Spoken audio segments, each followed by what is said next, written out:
Tout le plaisir est pour moi de vous savoir très nombreux, scotchés, branchés, en train de suivre votre magazine DES 360, le rendez-vous de ceux qui regardent la vie en 360 degrés. Ici, comme nous avons l'habitude, nous décryptons l'actualité chaque semaine, nous analysons et nous donnons la parole à ceux qui innovent, à ceux qui transforment notre société. DES 360, c'est une plateforme d'échange d'idées, de débats, de vérités sans filtre. Vous êtes un citoyen engagé, vous êtes un acteur politique, vous êtes religieux, vous êtes curieux ou vous êtes un artiste. Voilà, le magazine est le vôtre. Ce magazine est présenté par les duos de Tonton Joe, ainsi que moi qui vous parle, Tonton Ahmed.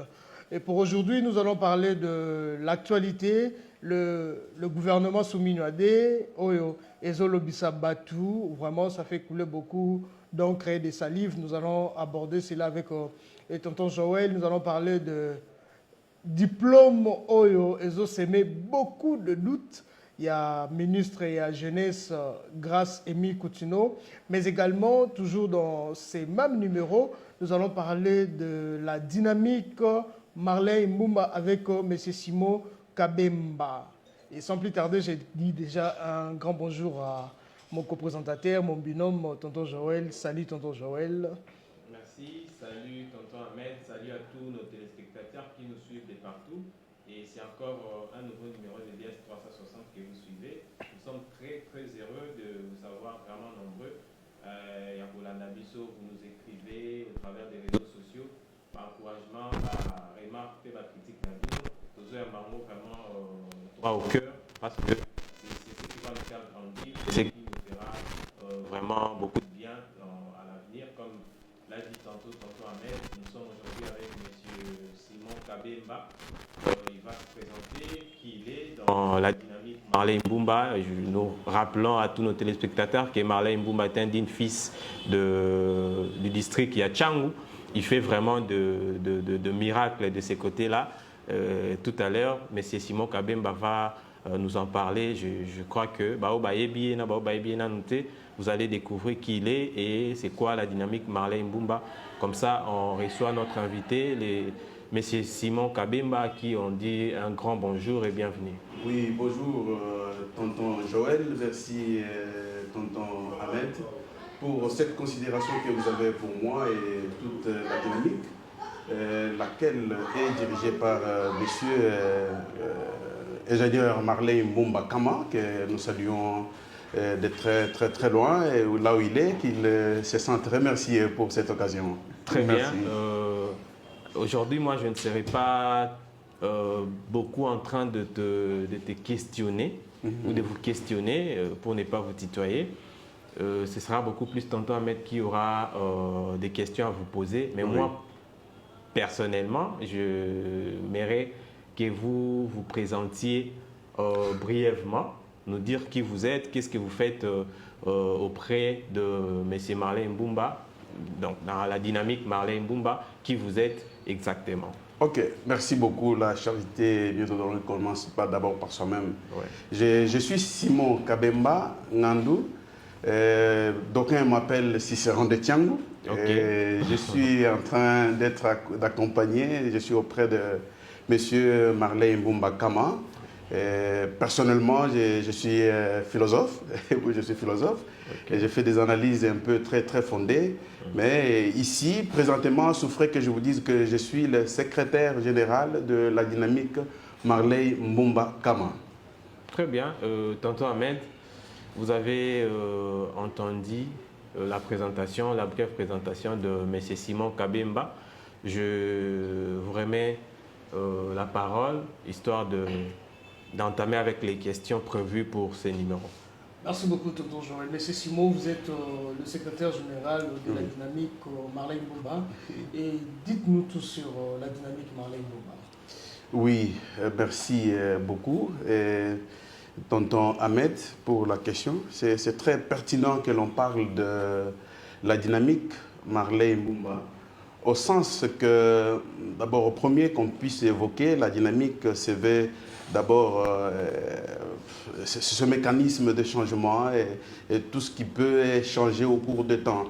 Dynamique par antonyme, c'est quelque chose qui est statique. Mais ici, pourquoi la dynamique Marley Mbumba? Dynamique Marley Mbumba se veut comme une sorte de synergie laquelle en elle-même englobe autant d'autres structures. Par là, nous voyons que nous avons la structure, la PERJEC, qui est la perche pour la jeunesse congolaise. Et à côté de la PERJEC, nous avons la COSIC, qui est Association des cordonniers et cireurs du Congo, qui est une ASBEL. Et nous avons aussi la PSV 19, qui est la perche des secours aux victimes en 2019, parce qu'ici on entend, cette structure a été jusque dans des fins fonds à Maluku pour faire parfois certaines investigations sur les dérives, tout ce que vous connaissez sur les phénomènes Mobondo, avec les phénomènes Mobondo à Maluku. Et à côté, nous avons aussi une autre structure qui est bien donnée, c'est la structure, je soutiens Marley Mbumba, ici, qui est vraiment une structure qui entend propager l'idéologie de M. Marley Mbumba. Et aussi, plus loin, nous avons aussi, il ne s'est pas limité là, il a créé aussi les fondations. Nous avons la fondation Marley Mbumba, en sigle FM2. Et à côté de la fondation, nous avons la fondation Maman Amida Santolo. Et plus loin, nous verrons que la dynamique a aussi en elle, parce que nous avons une vision très, très, très poussée, la dynamique a aussi la structure, la société qu'on appelle la société à responsabilité limitée, qui est Life Perche, la perche de la vie. Vous voyez un peu que nous sommes là avec la dynamique, comme je vous ai dit, que c'est un ensemble, c'est tout un composé des structures qui, n'est-ce pas, entend définir ou prêcher la vision d'un grand visionnaire qui est lui-même M. Marley Mbumba Kama. Et par-delà, voilà un peu dans l'ensemble ce que l'on peut entendre par la dynamique.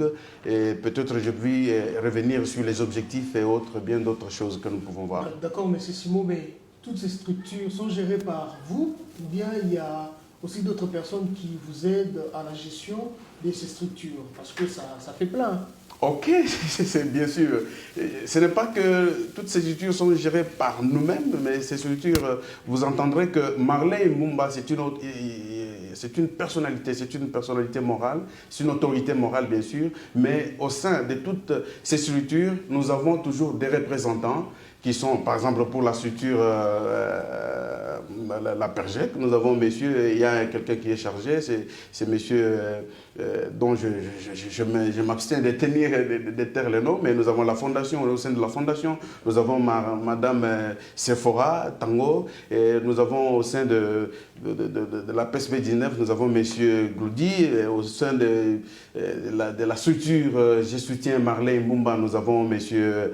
et notre papa que j'aime beaucoup, papa de Berger, Tati, et au sein de la fondation, la dynamique Maman Amida Santolo, nous voyons, et peut-être parmi vous, il y a encore un représentant, monsieur tonton Joël, qui est le représentant de cette structure-là, la fondation Maman Amida Santolo. Et plus loin, à Kosik, nous avons là notre maman SP, Maman Espérance, et Life Perche qui est dirigé par monsieur... le DGA qui représente d'abord, qui joue, parce que le DG est en déplacement, et le DGA, M. Jean, que je salue aussi de loin, de lui, notre DGA. Voilà un peu dans l'ensemble. Alors, M. Simon, dites-nous ici, toutes ces structures dont vous venez de nous citer, quels sont ces objectifs? Est-ce que vous avez seulement la mission de rafler de voix pendant les élections? En tout cas, éclaircis-nous par rapport à ces sujets. Merci. C'est la question d'ailleurs à laquelle je m'attendais, parce que présentant les différentes structures, je vous ai dit que par exemple nous avons la PERJEC, qui est la perche de la jeunesse congolaise. Ici, c'est une structure, une ASBEL qui entend au moins accompagner les jeunes et encadrer les jeunes, lutter contre la délinquance juvénile, vous voyez un peu, et par des actions. On accompagne les jeunes dans le domaine de l'éducation. Parfois, on voit, notre structure est bien affiliée à l'INPP et parfois, nous envoyons des jeunes gens qui vont faire des formations et puis plus d'un qui ont été formés. Moi-même, je suis un fruit de cette... J'ai bénéficié aussi de cette formation parce que je suis spécialiste en passation des marchés publics. Ok. Et quand est-ce que la dynamique Marley Mbumba a été créée? Bon, la dynamique Marley Mbumba aurait été créée vers les années 2000, 2017, 2018, parce que là, c'est là que naquit vraiment les grandes innovations, dans cette fièvre-là de la conception de ce que les gens étaient en train de concevoir. Il a bien pensé créer une synergie, cette plateforme, en ayant plusieurs autres structures au sein, pour un peu... rejoindre toutes les couches sociales aussi, vous voulez. On ne sera entrer dans le détail de chaque structure, vu que chaque structure est un représentant nango. Il faut baya bango moko, baya kolobela la structure na bango. Mais dites-nous ici, Monsieur Simon Kabemba, le secrétaire général, quels sont vos projets d'avenir? Les projets d'avenir, nous sommes plus en train de promouvoir, éveiller la conscience des Congolais, en particulier des jeunes gens de notre population du district de Tchangou, où nous allons aller près de cette population, parce que je vais vous dire que M. Marley Mbumba, je l'aime beaucoup parce que c'est un homme de vision, l'homme de travail, c'est certain. Plus d'un l'appelle atome social, plus d'un l'appelle réponse du peuple. Atome social, la réponse du peuple. Oui. Qu'est-ce qu'il a déjà eu à faire pour qu'il puisse avoir ses attributions? Ces attributions, c'est que, vous voyez, d'ailleurs, je vous annonce que dans peu de temps, nous allons inaugurer un hôpital baptisé Dynamique Marley Mbumba, ou Fondation plutôt Marley Mbumba, où dans ce centre, plus d'un iront peut-être pour prendre les soins de santé et nous essayons un peu d'être près de la population un peu pour que la population soit un peu souple et puis assouplie aussi. J'ai parlé de l'éveil des consciences, c'est que les jeunes gens Kimbansekwa, Tchangouin, si vous voulez vous me prêter les termes, ils doivent savoir qu'il y a encore un leader d'opinion, c'est cet atome social, cet homme qui veut s'approcher de la population pour un peu épanouir, pour son épanouissement. Pour son épanouissement, est-ce que vous pouvez nous citer ici quelques actions concrètes en dehors de centres de santé qui va naître dans un futur proche, des actions concrètes que Marley Mbumba, soit la dynamique que Marley Mbumba a eu déjà à faire? Oui, les actions sont multiples, mais si je vais énumérer peut-être quelques-uns seulement. Quelques actions, si vous voulez. Il y a eu d'abord une action, un divertissement qui a été créé la fois dernière à Kimbanseke, derrière un thème Kimbanseke, tout Kimbanseke est uni. Et là, on a vu plusieurs jeunes autour du terrain Saint-Paul qui se sont réunis pendant ces vacances. Vous voyez que les jeunes gens étaient contents de l'initiative. Pourquoi? Parce que... Moi, je peux le témoigner parce que j'y étais. Excusez-moi de vous avoir coupé la parole. Oui, j'étais les commentateurs. J'avais présenté ces matchs avec Monsieur Mathieu Moudibang de la RTNC. Bien sûr, oui. Donc, c'était vraiment une très grande finale et moi, j'en témoigne. C'était une compétition digne de ces noms, quoi. Oui, bien sûr. Ça, vous voyez que... Vraiment. Quand on parle... Parce que j'étais vraiment sur le terrain. Oui. J'ai vu l'engouement qu'il y avait tout autour de cette finale de la compétition parce que j'avais assisté juste au match de la finale. Oui. Il y avait un dispositif sécuritaire des grandes classes. Il y avait... vraiment, tout était là. Il y avait la grande chaîne, la chaîne nationale, la radio-télévision nationale congolaise était là avec les matériels. Oui, signaler aussi la présence de Tonton Joël, je vous arrache la parole. Oui. Finissons d'abord avec M. Simon parce que je vais vous revenir. Oui. Avec toi, nous allons décortiquer l'actualité. Oui. Voilà. Mais M. Simon, continuez s'il vous plaît. Oui, si. En dehors de ces actions, nous voyons que Marley Mbumba est intervenu à maintes reprises. Il y a des jeunes gens qui sont formés.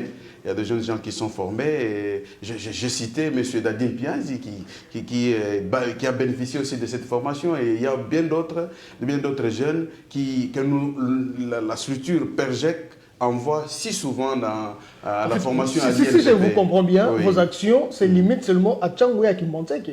Non. Ou c'est pour tout le Congo? C'est pour tout le Congo parce que nous attendons, d'ici là, nous allons passer dans des provinces pour implanter la PERJEC, implanter la COSIC, l'association, j'allais citer ça, COSIC, qui est l'association des cordonniers cireurs du Congo. Là, on entend, c'est tout le Congo entier qui sera intéressé parce que ici, nous allons beaucoup plus nous approcher des œuvreux, des papas et des jeunes gens qui manquent de travail, et aussi tous nos cireurs là qui sont en train de traîner sur les grandes voies qui ne sont pas encadrées. Donc nous, en tant que structure à COSIC, nous allons les encadrer pour parfois diligenter leurs actions.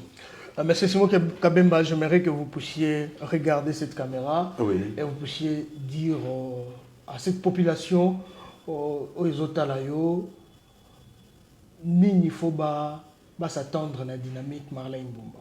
Bon, j'y reviendrai en lingala, mais tout ce que je puis dire en français, c'est que toute la population de Tchangou, toute la population de la RDC, de la République démocratique du Congo, tout ce que pouvez vous attendre de la dynamique, c'est que c'est l'éveil, le rapprochement et l'éveil de la conscience, et puis les actions concrètes, et aussi nous avons besoin de votre soutien, nous avons besoin de soutien. Adhérez à la dynamique et approchez-vous, vous allez goûter au miel que plus d'un sont en train de goûter, parce que la dynamique entend encadrer, accompagner, comme on le définit dans la vision, c'est que Marley Mbumba, avec sa très chère épouse, Madame Amida, qui est la première conseillère, que nous saluons de près, qui l'encourage toujours, qu'elle soit toujours à côté de cet homme pour l'amener plus haut. Et la dynamique, c'est une porte ouverte à toute la population, à tous ceux qui veulent se faire membres et cadres, pourquoi pas aussi participants aux actions concrètes de la dynamique. La façon dont je vous écoute, il me semble que Marley Mbumba n'a pas de concurrents à Tchangou. Bon, c'est un leader politique inégalé jusqu'ici, parce que moi je vois ce que Marley Mbumba... Vous en êtes sûr? Parce qu'à Tchangou, il y a des grands, il y a des noms, je peux commencer à citer ici. Est-ce que Marley Mbumba fait le poids? Mais c'est un grand poisson, un grand poisson que l'on ne puisse pas négliger. Je peux vous dire, ça va vous faire rire. Lui, moi, je l'ai toujours considéré, ou la population le considère comme étant une chic. Donc, Lianzi, ce qui est côté maintenant, il faut Zangapongi. Donc, c'est lui.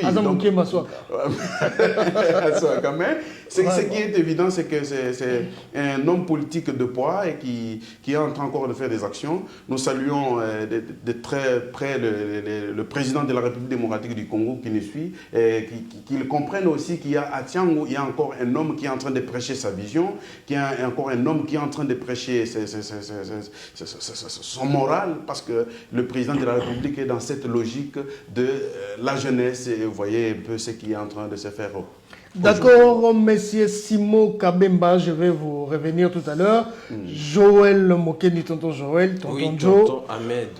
Au sommaire, je parlais de l'actualité, je parlais du gouvernement Souminouadé, je parlais de diplôme qui fait en sorte que la population congolaise, quand un peu n'a pas de doute, il y a ministre Nabiso, il y a jeunesse. Il y a Sika, grâce à Emi Koutino, pasteur, étant congolais, étant jeune, étant analyste, maintenant, qu'est-ce que tu peux dire déjà par rapport à ces gouvernements Souminouadé et Otigobima? Est-ce qu'ils ont répondre à l'attente de la population? Est-ce que c'était important, visage Oyo et Zonga Lisusu? Parce que ça fait jaser hein, ces gouvernements. Exactement, tonton Ahmed, ça fait jaser parce que, vous savez, quand on est Congolais, on doit aimer les Congos. Ça, c'est un impératif. On doit impérativement aimer les Congos, peu importe la couleur politique au Yozanango, au Défendaka. Et la sortie de ce gouvernement Souminois 2, à mon avis, je pense qu'il y a beaucoup de points où et poser vraiment bas doute. La première des choses, c'est que nous avons vu des anciens visages revenir presque à 95%. Ça, c'est un fait. Il y a eu, moi, je ne dirais pas un nouveau gouvernement, mais un gouvernement réajusté, voyez-vous. On a juste réajusté l'ancien gouvernement parce qu'on verra qu'à 95%, ce sont de mêmes visages qui dirigeaient, mais qui ont été parfois permutés à des postes ou à des ministères différents. Donc, on a vu quand même peut-être notre maman qui était à l'environnement, et on l'a déplacée pour aller travailler dans un autre ministère. J'oublie un peu ce que c'était le ministère. Notre ancienne ministre de la Jeunesse est allée au vice-ministère des Affaires étrangères. Vous voyez que c'est juste la permutation qui a été faite. Or, dans un cadre normatif, s'il faut le dire comme ça, on crée un gouvernement ou on sort un nouveau gouvernement pour répondre à certains défis qui n'ont pas été relevés par les gouvernements précédents ou les gouvernements anciens. Mais à partir du moment où on voit un nouveau gouvernement qui apparaît sans même voir les côtés qui n'avaient pas marché avec l'ancien gouvernement, ça c'est déjà un couac dans la fondation de ces gouvernements. Parce que s'il faut poser la question aux autorités qui ont pris la décision de nommer ces nouveaux gouvernements, notamment les premiers ministres, la première ministre et les présidents de la République, je ne sais pas ce qu'ils nous diront, parce que moi, je ne vois en rien le fait qu'ils ont tenu compte de la compétence ou de l'incompétence de ceux qui étaient là précédemment. Parce qu'on a vu des ministres qui n'ont pas fait preuve au gouvernement précédent revenir dans ces nouveaux gouvernements et peut-être dans un autre ministère. Est-ce que ce sont les seuls à détenir les savoirs ou la compétence nécessaire pour diriger un ministère? Parce que moi, je ne vois pas en quoi est-ce que c'est lui qui a échoué, par exemple, au ministère de la fonction publique, va aller réussir peut-être au ministère des Affaires étrangères. Ça, c'est un exemple que je donne. Je ne dis pas que c'est cette permutation qui a été faite, mais c'est ce que je donne comme exemple. Celui qui a échoué, par exemple, au ministère des Sports, va réussir au ministère du Transport. Je ne vois pas en quoi est-ce que c'est probant. Donc, je pense que la sortie du gouvernement, de ces nouveaux gouvernements, n'a pas vraiment tenu compte de difficultés de la population parce qu'on voit qu'avec l'ancien gouvernement, il n'y avait pas beaucoup d'avancées comme on les souhaitait. Et malheureusement, les mêmes figures sont encore revenues cette fois-ci pour d'autres ministères. Donc, s'il faut faire un bilan par rapport au gouvernement Souminois 1, c'était un échec d'après vous. Maintenant, c'est le même visage qui sont reconduits. Oui.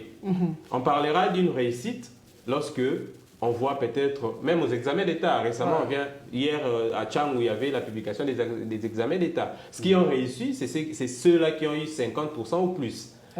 Mais ceux qui n'ont pas eu au moins 50% n'ont pas réussi. C'est-à-dire, pour dire d'un gouvernement qu'il a réussi, c'est lorsque vous voyez 50% ou plus des assignations qui ont été faites lors de leur installation être accomplies. Mais à partir du moment où vous ne constatez rien sur terrain qui prouve à suffisance que ces gouvernements a réussi, moi je pense qu'on ne peut pas parler d'une réussite. Sans complaisance, on ne peut pas parler d'une réussite. Parce que s'il faut voir le secteur clé de la vie, on verra qu'il y a encore à boire et à manger. Parce que prenons tout simplement les cas ou l'exemple de Kinshasa, où nous vivons tous les jours. Déjà, sur les plans de la mobilité, c'est un problème, la sécurité, c'est un problème, la vie quotidienne des gens, la vie sociale, les prix des denrées de première nécessité, c'est un problème. Donc, déjà, les gouvernements ou le chef du gouvernement, notre Premier ministre, nous avait promis beaucoup de choses, qu'elle allait relever beaucoup de défis qu'elle-même avait cités, mais au finish, on n'a pas vu grand-chose. Et là, personnellement, humblement, sans m'attaquer à qui que ce soit, je ne pourrais pas parler d'une réussite. Mais tonton Joly, il y a encore une situation qui fait beaucoup de bruit. Il y a le ministère créé, le ministère délégué. Ouais. Et quelle est ton analyse par rapport à cette situation, par rapport à ce ministère délégué? Quelle est son importance? Quel est son impact face à la population? Est-ce ce n'est pas du gâchis? Est-ce ce n'est pas un moyen tout simplement de récompenser comme certains les disent? Ouais. Et quelle est ton analyse par rapport à ça? Cette question, je la répondrai dans les mêmes ordres d'idées que j'avais avant. C'est-à-dire, lorsqu'il y a nécessité de faire quelque chose, c'est à ces moments-là qu'on les fait. Déjà, on a des ministres qui ont chacun un secteur particulier de la vie à gérer, avec des défis particuliers à relever. Mais quand vous créez encore un ministère délégué, c'est-à-dire vous mettez à côté d'un ministre, un autre ministre délégué auprès de ces ministres-là. Maintenant, on se pose la question de savoir, il est délégué auprès de ces ministres pour quel motif, pour quel but? Parce que très souvent, un problème avec notre pays, nos autorités, c'est qu'il y a des choses qui surgissent comme ça aux yeux de la population comme de la magie. Quand vous créez, par exemple, des ministères délégués, expliquez-nous en quoi est-ce que cela sera important. Parce qu'on a déjà un ministère, un gouvernement gigantesque avec plus de 40 ministres. Et ajoutez à cela de ministres délégués. Alors, expliquez-nous en quoi est-ce que cela va nous servir, nous, la population. Entre-temps, il y aura encore de ministres provinciaux. En dehors de ça, il y a de vice-ministres. Des vice-ministres. C'est-à-dire, on a déjà un ministre titulaire avec son vice et encore un autre ministre délégué auprès d'un de ces ministres-là. Maintenant, on se demande les rôles et l'importance de ces ministres délégués-là auprès de ces ministres. Moi, je pense que, comme tu venais de le dire, sous un autre angle, on le verrait comme une récompense au cadre politique d'un parti ou d'un autre.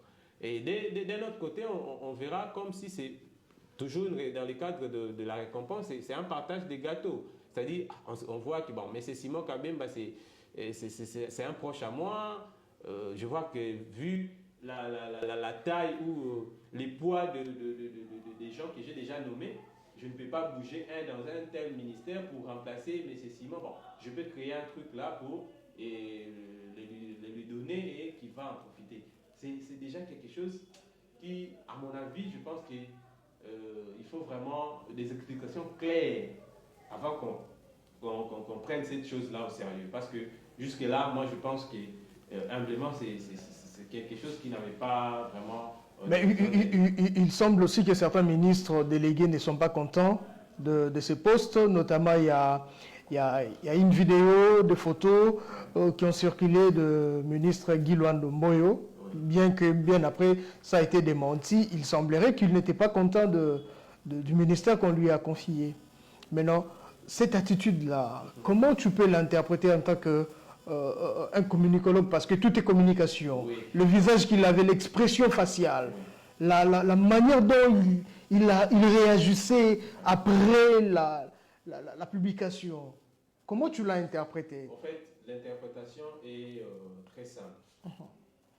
Déjà, je suis ministre en fonction et il y a remaniement, un autre gouvernement sort, je vois que je ne suis plus dans un ministère proprement dit, on me donne maintenant une délégation. Je deviens un délégué d'un autre ministre. Et au regard de tous les avantages qu'un ministère peut offrir à un ministre, parce qu'on les voit, ça il ne faut pas se voiler la face, devenir ministre dans mon canabiso, et ça déjà ma privilège, il y a ma casse, dans mon kilimo bimbezaka bongo, sauf que pas na biso moi exagération. Mais devenir ministre, c'est un privilège. Et voir que si la vidéo s'avère vraie, voir peut-être que Zandi sous ministre était, a commis ministre délégué auprès d'un autre ministre, peut-être qu'il va se dire, bon, avantage nanga, makambo nanga nyonso nazalaki na lokola avantage et ça les sous-soutés, ça peut pousser à la réaction. Ça peut créer la frustration. Ça démontre à suffisance qu'il ne travaille pas, ou plusieurs autorités congolaises ne travaillent pas pour l'intérêt de la population. Parce que moi, si je dois servir la nation, rien que la nation, peu importe où vous me mettez, il suffit que l'État m'accompagne dans ce que je dois accomplir comme tâche. En tout cas, il n'y aura pas de souci à le faire. En tout cas, il n'y aura pas de souci à le faire. Parlons de la ministre de la Jeunesse, Grace-Amy Coutinho. Il y a une vidéo d'elle où elle était en train de parler de ses études. Et elle a fait gestion administrative, elle a fait les études de droit. Et plus loin encore, on voit une autre vidéo où elle parle qu'elle a fait la communication, quelque chose comme ça, la science politique, tout ça. Maintenant, ça commence à créer des zizanies dans la tête des gens. Maintenant, qu'est-ce que tu peux dire étant que jeune, parce que c'est notre ministre, étant jeune et aussi étant analyste politique? Moi, je pense que... si on peut déjà commencer à mentir à ce niveau-là. La ministre de la Jeunesse, l'actuelle ministre de la Jeunesse, Grace-Amy Coutinho, est allée un peu vite en besogne en essayant de faire des vidéos justificatives des accusations des uns et des autres. Vous savez, quand on est appelé à la grandeur, il y a des choses qu'il faut surmonter, peut-être par les silences. Les silences, c'est aussi une réponse très, très forte face à certaines actions jugées moins utiles. Et plus loin encore, la dame a fait certaines déclarations du haut de la chaire de l'église. Je ne sais pas si c'est quelle église parce que je ne m'y intéresse pas trop. Armée de Victoire, je pense. Voilà. Là où elle dirige. La chaire, c'est fait pour prêcher la bonne nouvelle, comme on le sait tous. Mais aller nous proférer des paroles justificatives de tes diplômes, c'est un peu... très, très, très débordé parce que... Mais c'est devenu à la commode, hein, mais on voit même le pasteur Marcelo en train de répondre à sa belle famille. Le problème, c'est que du haut du préchoir, les gens qui l'ont choisi pour piloter ces ministères-là ont certainement eu à vérifier son parcours, ses compétences et tout. La population, certes, elle va parler parce que tu es nommé ministre de la Jeunesse. Les jeunes vont chercher à savoir qui va nous gérer, qui va nous diriger. Parce qu'on ne peut pas donner le destin de toute une jeunesse de la nation à quelqu'un qui n'a rien en tête ou qui ne maîtrise rien. Et vous, en revanche, ce que vous devez faire, c'est relever les défis de la jeunesse congolaise. La jeunesse, aujourd'hui, est abandonnée à leur triste histoire parce qu'on voit des jeunes un peu partout qui se livrent à ivrognerie, Koulouna, ceci, cela. Et vous, quand vous nommez ministre de la jeunesse d'une république comme la RDC, la seule chose à faire, c'est relever les défis à kuzongisa ba jeune na nzela ya malamu, ba jeune ba koma épanoui, ba jeune ba zo ba misala, ba jeune ba zo ba avantage sociaux oyo et puis ça m'a et non pour répondre biso à travers ma vidéo ou les autres talisa biso parcours académique. On n'en a pas besoin, on a besoin il y a savoir-faire sur les terrains. Tonton Joe, on dit encore d'elle qu'elle n'a pas d'expérience. Est-ce qu'elle va assurer? Parce que celle qui était là avant Pasteur Grace, ouais. Elle n'a rien foutu, il faut qu'on se le dise. Oui. Madame Noëlla n'a rien foutu au ministère de la Jeunesse. Maintenant, elle est venue. Moi, je ne suis pas très partisan. Il y a la manque d'expérience parce que l'expérience, on peut l'acquérir quand on travaille. On ne peut que l'acquérir quand on travaille. Si on ne travaille pas, on n'aura jamais de l'expérience. Elle n'a jamais géré. Elle n'a jamais géré, certes, mais les diplômes qu'elle ne cesse de salmodier au niveau de sa chair, à Kokiko, mettre en preuve Badba Monake, attendre vraiment à solo. son manque d'expérience, moi je ne l'attaque pas beaucoup, mais je suis fustigé par sa manière de réagir. Sa manière de réagir, nous sommes vraiment arrivés à la fin. Tonton Joël, je te donne une minute pour saluer Baproche Nayo et puis donner ton mot de la fin. Voilà. De la même manière, je le ferai aussi pour... je pense que la télé, c'est les temps. On aurait peut-être beaucoup de choses à dire, mais la télé ne nous laisse pas cette possibilité à vos gagnants sur trouver pour Kanissa parce que c'est le temps.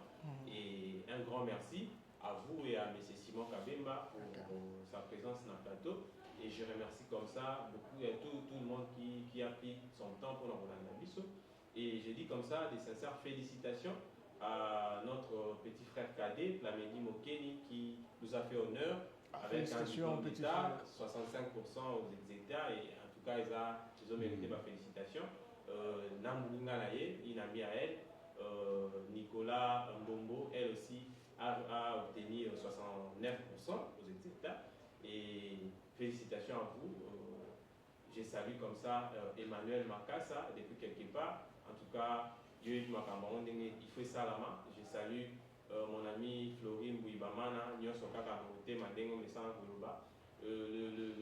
les récents mariés, coutumièrement mariés, Nathan Ganga. Mes félicitations à toi, mon ami. Et puis, je salue Christian Kamalandwa.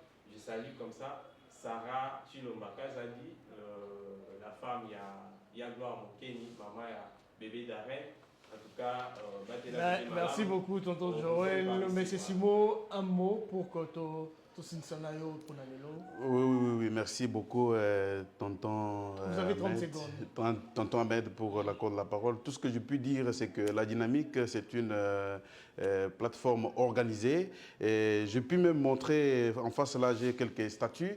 Déjà un modèle de statut et bien d'autres structures ont des statuts qui régissent ces statuts, ces structures. Et je m'en vais saluer l'honorable monsieur Marley Mbumbakama. Je vous salue de loin, vous qui faites l'honneur de tout Tchangou, de Maluku, Nsele, Massina, Ndili, comme vous voulez, Kimaseke, Massina, oui, je sais qu'il attendait, tellement ça. Je salue tous, je salue Avel Kapika, je salue mes enfants, mes très chers bien-aimés et tout le monde. Je salue Madame Karine, là où elle est, qu'elle ressente mes salutations les plus chaleureuses. Je salue Madame Amida Santolo, ne vous oubliez pas. Merci beaucoup, M. Simo. Les temps nous est impartis. Un grand merci à tous ceux qui nous ont suivis. On peut se rendez-vous prochainement. Et mes big salutations à l'équipe technique. Un grand merci à vous. Merci beaucoup à Christian Walusai depuis les États-Unis, Golva Isangu, Jeans Bambululu, Obed, Yebana Design, Yelogo Makasi, Fragrance unique, parfumerie à Solo, James Sarel, pour na cleaning nabino, il y a un bâtiment, il y a un naku, n'hésitez pas de les contacter. Quant à moi, je vous dis au revoir. On se retrouve à la prochaine.